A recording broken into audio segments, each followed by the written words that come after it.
MSU Safe Place is a program that addresses relationship violence and stalking. It's located on the campus of Michigan State University and serves students, faculty and staff and their spouses and partners, and non-affiliated members in the greater Lansing area. MSU Safe Place provides advocacy, shelter, counseling, support groups, safety planning, information, and referrals to survivors of violence and their minor children. All support services are free and confidential. Additionally, MSU Safe Place works to increase awareness about relationship violence and stalking through community education and outreach efforts. Annually, the program shelters approximately 35 to 50 adults and children and provides counseling and advocacy services to many more students, staff, and faculty who experience relationship violence and stalking. Michigan State University's Safe Place was recently awarded additional federal funding under the Victims of Crime Act to expand its staff and services for MSU students, employees, community members, and their families. The grant is for just over $250,000 over 1 year and has allowed Safe Place to hire 3 new full-time staff, a full-time counselor, an additional advocate, and a full-time volunteer coordinator.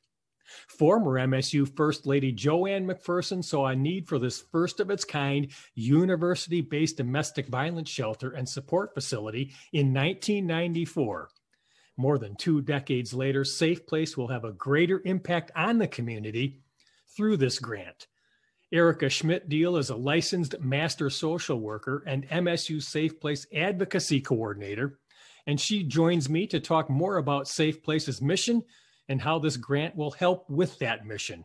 Erica, welcome back to MSU Today. Thank you so much for inviting me. So elaborate a bit on the mission and talk about how the grant helps with that mission. How will it be put to use? Sure. So we have been providing, as you read, stalking and domestic violence support on campus since 1994 with between 3 and 4 full-time staff over the years. And so we've been happy to be able to provide that support, but there is a lot of need out there, unfortunately. On a campus of this size, we do see a lot of stalking and relationship violence that occurs. So having 3 additional staff will definitely help us to increase our outreach so that more individuals who work or go to school here at MSU are aware of our services. That's been a barrier that we've had with being a smaller staff, is providing that outreach. We know that more people are experiencing these types of victimization, but may not know where to go or who to reach out to for assistance. So we're so excited about our outreach efforts, and then we'll have the additional advocate and counselor available for individuals that reach out to us. Really nice to have the federal government acknowledge your work and support it too. And how would you define stalking then, Erica? Yeah, so stalking is 2 or more unwanted incidences that would cause a reasonable person to feel fear, or according to the OIE, Office of Institutional Equity Policy, to experience substantial emotional distress. Now, I think that is subjective, so I would definitely encourage anyone who feels like they are experiencing unwanted contact to reach out to us, and then we can kind of talk about the definition of emotional distress, because that maybe it doesn't rise to the level of a policy violation, but it's still something that shouldn't be happening, and there are options for the person who's on the receiving end of that unwanted contact. A lot of people are surprised to hear that it's 2 or more unwanted instances, that it's that low of a threshold.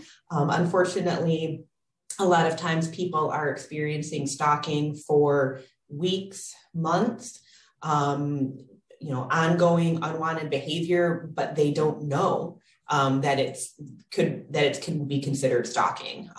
They just think that their ex has not been able to let go, or that the person they had class with just won't take no for an answer, and they don't like the behavior, but maybe they don't understand that it's actually stalking behavior.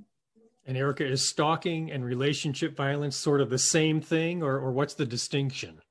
Yeah, there is quite a bit of overlap. So about half of stalking situations stem out of a current or former intimate partner relationship. So several years ago, Safe Place expanded its mission to include stalking as one of the services that we provide. Although that's not always the case. Again, about half of stalking situations are where the relationship could be a friend or former friend or an acquaintance.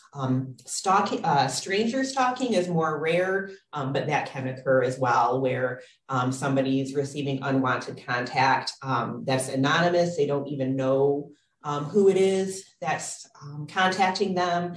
So that certainly can happen, although most often it's someone that the person knows. And Erica, are there traits that are similar in most people who perform stalking, if that's the right way to describe it? Yeah, definitely a sense of entitlement that it's okay to behave this way. It is intentional. A lot of times, either the person on the receiving end of the stalking, the victim or survivor, or others, they want to make excuses for the behavior. They may say, oh, well, maybe they don't know that they're stalking you, or they're just socially awkward.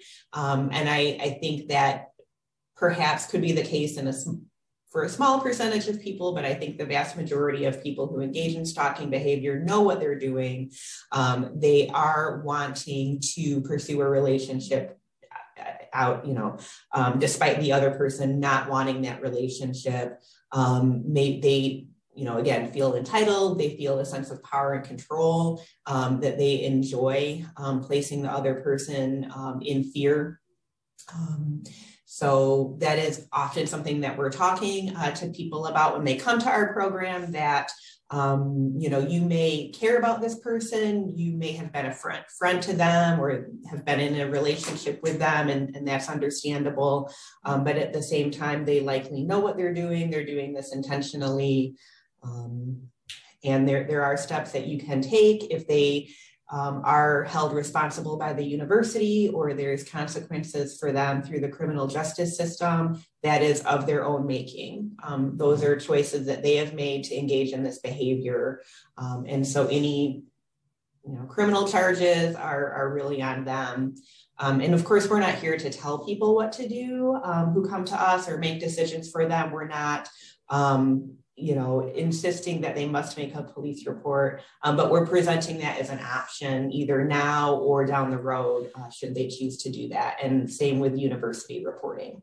So what steps can a person take if they feel they are being stalked? Yeah. So we always recommend that people document the stalking. So whether they're ready to make a report here at the university through the Title IX Office of Institutional Equity, whether they also, in addition to that, they can make a report with law enforcement. They can do either or both, but have that documentation. So whether they're ready now to do that or want to do it down the road, they have that information, and they're not trying to think back, well, I think it was a Tuesday in December that they were outside of my apartment building. They actually have it written down, when it happened, what time, the location, how it made them feel. All of that information can be very helpful to build a case. So that would be at minimum. And then every situation is different. So we don't have a cookie cutter approach, but we can talk through the situation with people. If they're being stalked via technology, have they checked their social media for their privacy settings? We know that social media is a part of most people's lives. And so we're not necessarily telling people, well, don't use social media, just delete all your accounts, because that may not be practical for them. But how can you use social media or use technology more safely? Have they changed passwords? on their accounts. So again, it all depends on the individual situation, but we will talk through that with people and try to come up with solutions. And then what about friends and family, Erica? What can they do to support someone who's being stalked? Yeah, so we always want friends and family to believe the person who comes to them and either tells them that they're being stalked, or maybe they're not using those words quite yet, but they're describing a situation that sounds like stalking. Don't minimize it if they're expressing fear for their safety.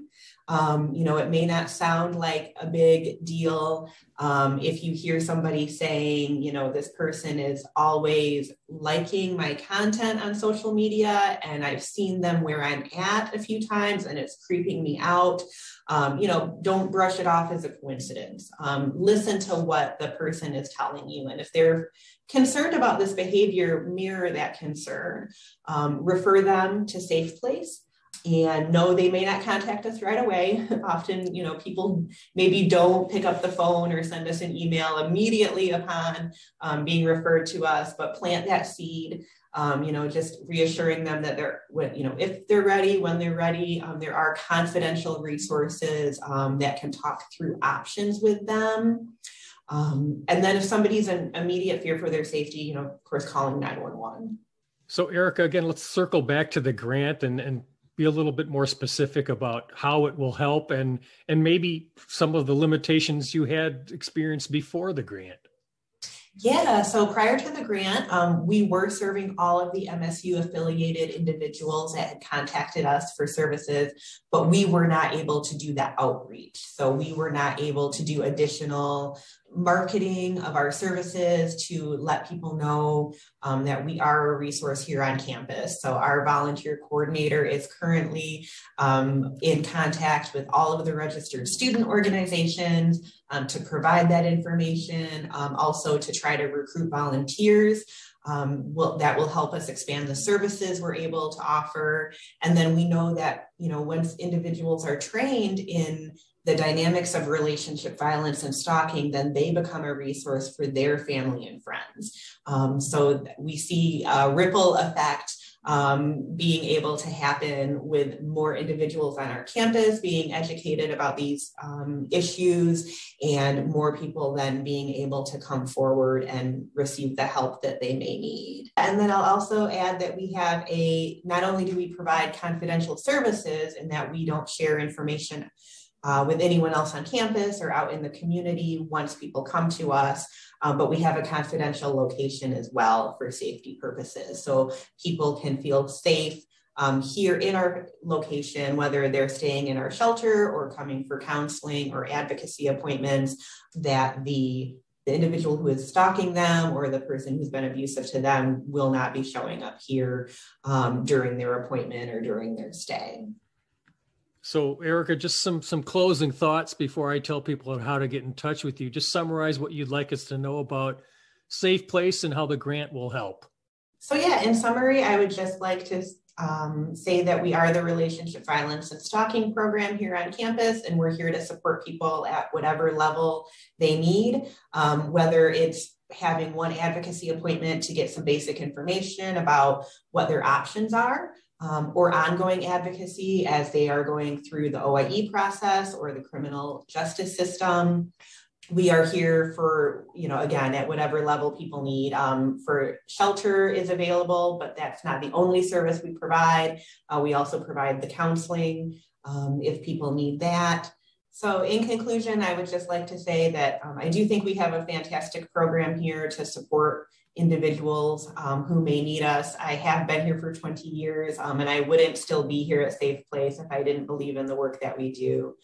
So I definitely encourage individuals to reach out to us and then to spread the word about the services that we provide. And we are the only domestic violence shelter on a college campus in the nation that can shelter both individuals and families. There are a number of other colleges and universities that have responded to relationship violence by offering a dorm room for people that may need that, and that's wonderful. However, that doesn't always work for the non-traditional students with children, graduate students, or staff or faculty that may need shelter. So I am so proud to work at a unique program and to be able to offer the services that we have. Well, Erica, thank you so much for doing this important work and for updating us today about it. Thank you so much. Erica Schmidt-Deal is a licensed master social worker and MSU Safe Place advocacy coordinator. For information about MSU Safe Place, visit safeplace.msu.edu. If you or anyone you know needs support, you can contact Safe Place confidentially at noabuse@msu.edu or call 517-355-1100. And I'm Russ White. This is MSU Today.